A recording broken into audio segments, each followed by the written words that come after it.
best way to tighten those junctions in leaky gut.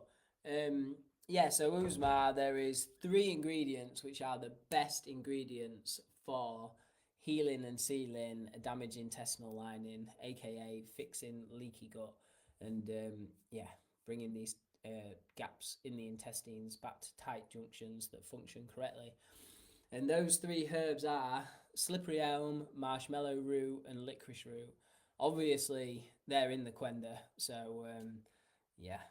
Um, and obviously, when we're talking about leaky gut, we need to make sure that, like as you've seen from probably all my videos on social media, the reason why people get inflammation in the intestines is because they've got bacterial infections, parasites, mold, and or viral infections.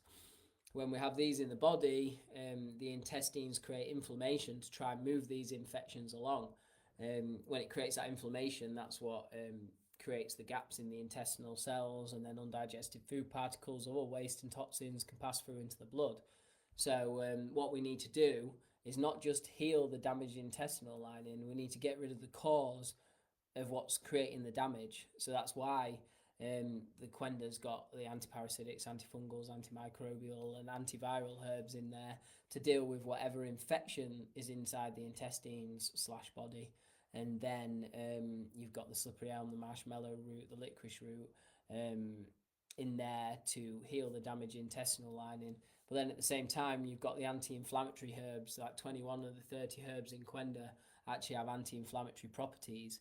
And the reason for that is if you're having like strong antiparasitics, antifungals, etc., you want to be reducing inflammation in the body as well. Because if you've got an inflamed intestinal lining and then you just try have antiparasitics on their own, it'll just ruin your intestinal lining. It'll be really rough and raw.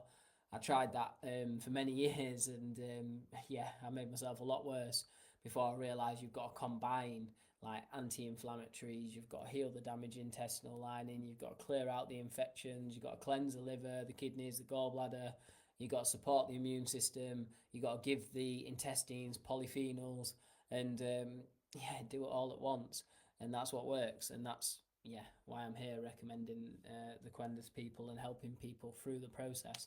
Because yeah, like I said, I had 5 years of trying everything and making myself worse, and yeah, they are the magic herbs for healing a damaged intestinal lining.